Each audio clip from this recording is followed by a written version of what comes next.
Welcome to Well Coached, a podcast about how people, sales, profit, and self can transform your business. I'm your host, Chris Weinberg, and I have helped hundreds of entrepreneurs get into their highest productivity zone and become corporate enough to succeed. Let's get into today's episode.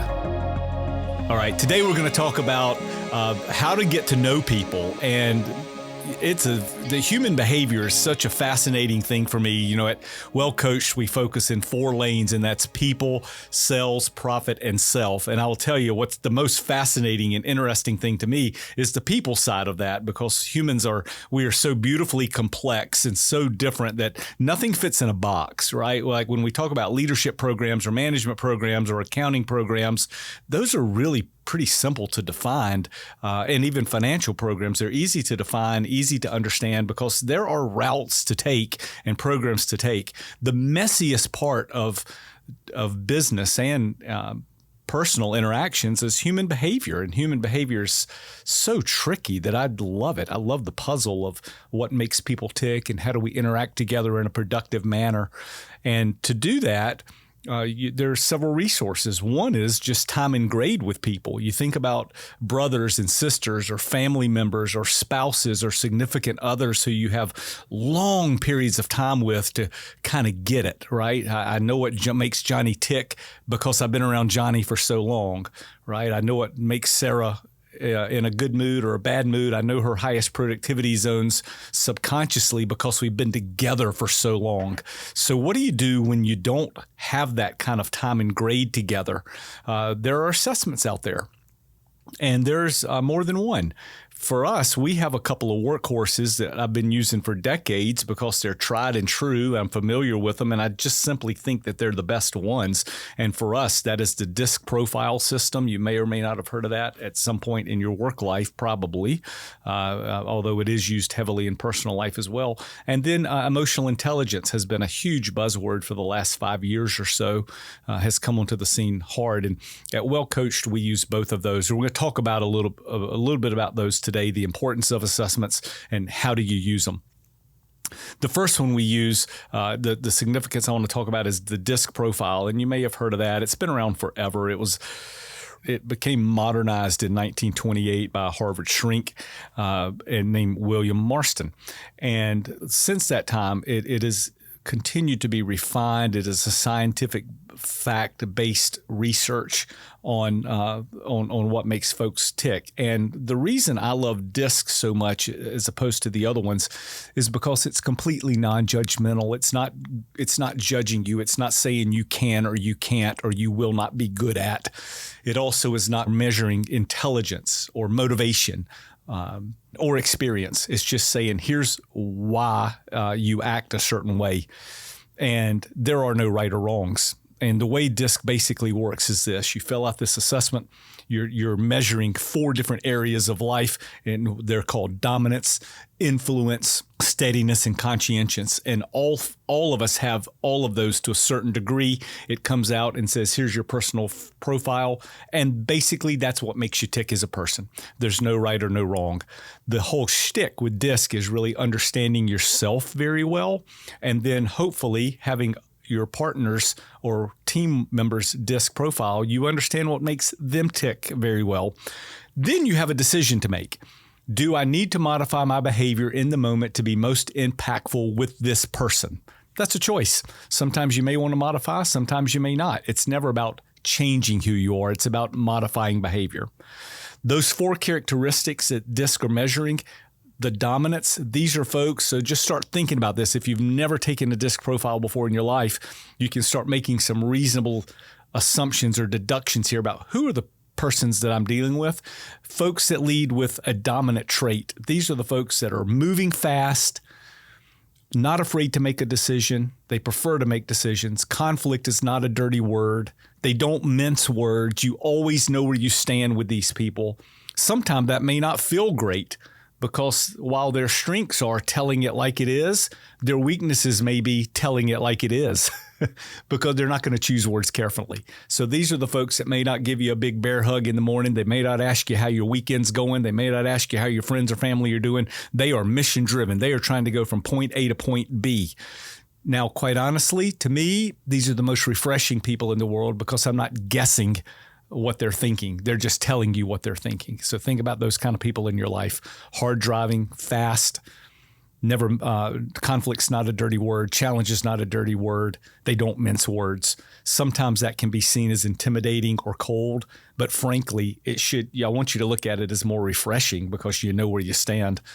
The next one down there is that I. That I stands for influence in disc profile. These are the folks that never met a stranger. They can talk a dog off a meat truck. They can sell ice to Eskimos. They are optimists by nature. Like folks with a D, they're moving very fast. But think about this way. They tend to do it in a collaborative nature and a persuading nature. Folks that lead with a D tell it, my way or the highway. Folks with an I sell it. Wouldn't it be cool if we... That kind of thing. They're collaborative in nature, also not afraid to make a decision, but tend to want to get consensus around decisions before they make them. Always in a good mood. These are the folks that are see the world in abundance, and they believe things very quickly and give out trust very fast. Where that D, while they're also moving at a quick clip, they don't trust very fast. It's more of a prove it to me type mentality. Neither's right or wrong, it just is. So the similarities that D's and I share together are speed. They're going places. They see things, they see the possibility. D's tend to do it with logic and straight to the point. I's tend to lead with emotion-based type thinking. The next one is steadiness. These are the folks on the team that are the ultimate team players. They don't want to rock the boat. Whatever the mission of the team is, they're going to go try to complete that mission. They're going to want harmonious type behaviors, very loyal, very good listeners, and tend to put the needs of other folks ahead of theirs. These folks are pretty easy to identify in friend groups because they're the ones that everyone around them thinks they're their best friend. And that's mostly because they're great listeners and will put the needs of others ahead of theirs. They are people-oriented like high I's, but unlike folks that lead with that I, that influence, they're more of the emotional support. They're more of the good friend. Let's say we're at karaoke. Folks that lead with a high I are going to be fighting for that microphone. Folks with the high S's are going to be saying, you sound great, even if you don't. They're going to put up with you, put up with your junk, hang in there, super loyal. Everybody needs a high S in their life. As a matter of fact, if I was doing this in front of a big group and I'm looking for a laugh, I'll say, if you don't have a significant other and you want one in your life, go find a high S because they will put up with your junk and they'll never leave you. They're deadly loyal type people.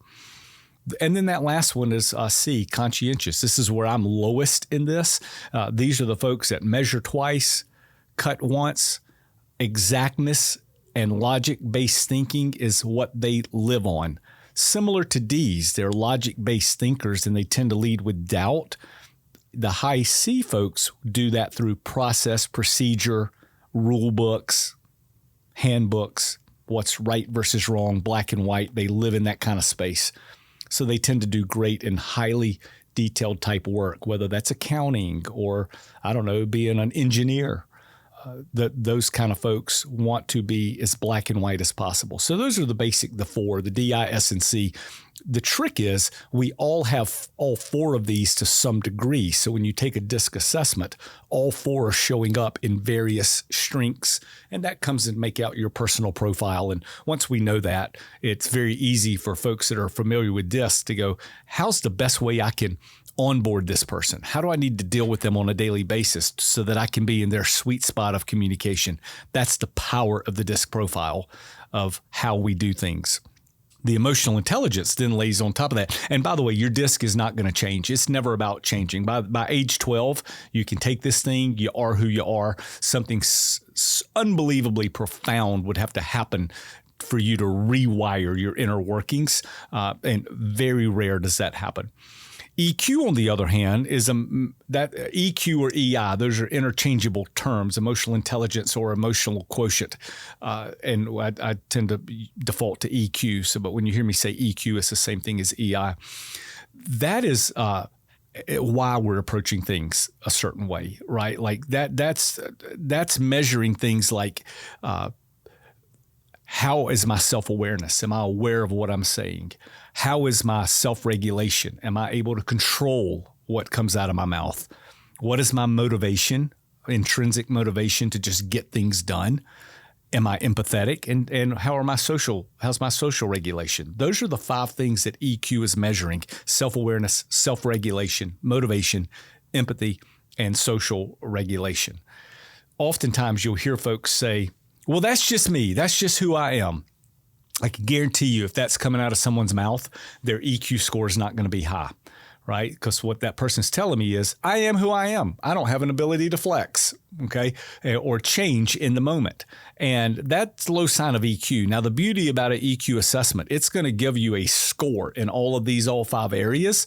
Unlike DISC, we never say, hey, you're a low D, you're low in dominance. We're going to go work to change that.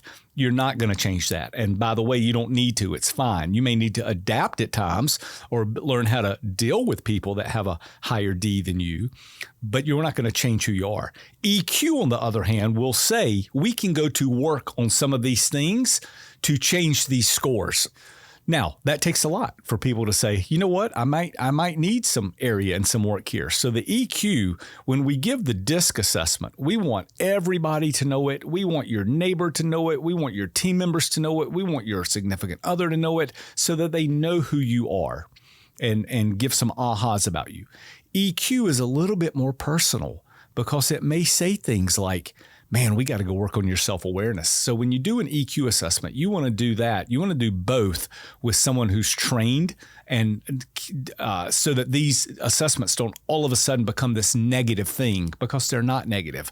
At the same time, particularly with EQ, you want someone who's well trained in this so they can help shepherd you through making changes that may be areas of opportunity for you to improve. The 2 of these things together are potent, because remember, and we've talked about this at other times, when you grow in your career, it is normally because you've got a great skill set at something. You're really good at something. So you start moving along. You start moving up the ladder, whether that's inside of a company or whether that's saying, I know how to make this widget better than anyone else. I'm going to go out on my own and make widgets.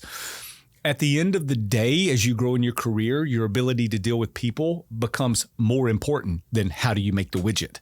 Because guess what? You're going to have competitors. So you're not going to be the only person to make a widget. And if I make a widget the best I can and you make the widget the best you can, both widgets are probably going to be pretty good.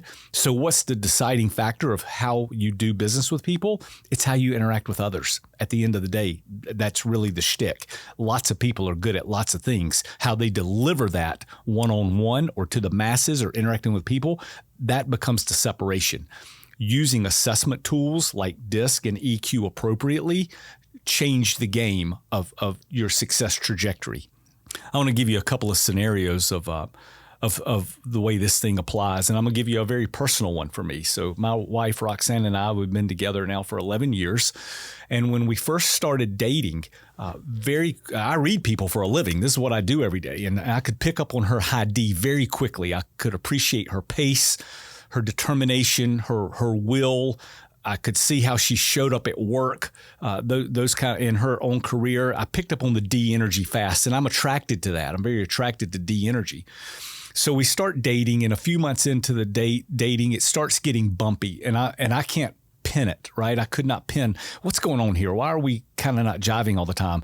So I said, hey, Roxanne, I use this thing at work called the DISC profile. I'd like for you to take it so I can understand you better. Here's mine. Here's what it means. Here's what should be strengths for me. Here are my weaknesses. And all of a sudden, this C pops up in her DISC profile that I did not recognize. So what do I mean by this? So what I was appreciating about her DISC is that go fast, try new things. Conflict's not a dirty word. We could talk about anything. But one day we're sitting in my condo and I said, at the time I lived across from Parthenon Park here in Nashville, big, beautiful park where people hang out. And I said, hey, let's go take the dog for a walk in the park. And she looked at me and said, that's not on the schedule. Okay, that completely threw me for a loop because that's a C comment, right? That's a high C comment. We need a plan. What is the structure to the day? I didn't pick that up in her DISC, but when she took this DISC profile and I saw that DISC, that C sitting there, it gave me the most clarity that we still live by today. So she's got a very high D, a very high C. I've got a high D, so we match there, going go, go, go. Challenge, not a dirty word. Let's do the hard stuff. I've got a very low C, which means don't plan anything, wing it all day, every day. She's got a very high C that says plan everything. So the way we use DISC together is we modify both of our behaviors, where with my big high D and my big high I, my low S, low C, I'd like to go out every single night and do something. With her rising C, she needs structure. She needs a game plan. She needs some downtime. So we modify our deal, and our basic deal is we go out 2 nights a week. We've been doing that for 11 years and it works. Not quite enough for me and too much for her. There's the behavior modification using DISC, where we're both somewhat happy. I'm being facetious there, right? That's the deal making that we make there. I'll give one more example in my professional life. I've had the same right hand now for 8 years. We serve each other very well. I knew that I needed someone with a lot of dominance in their behavior so that I didn't accidentally roll over that person. I knew that I needed someone with a low I or influential because I'm a chit chatter. I'll talk all day to someone. I didn't need that in my business partner or my right hand. I needed productivity.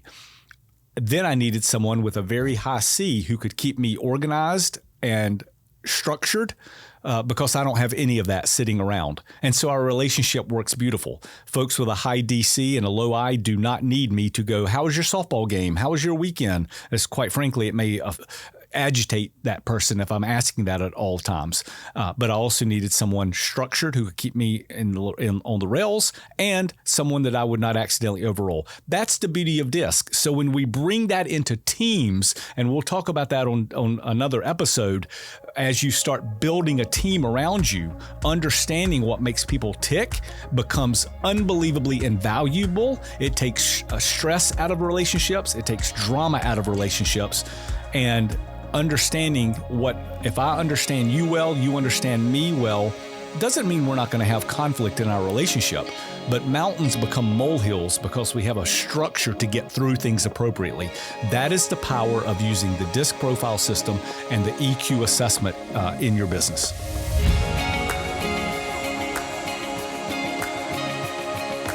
Thanks for listening, and we'll see you next week.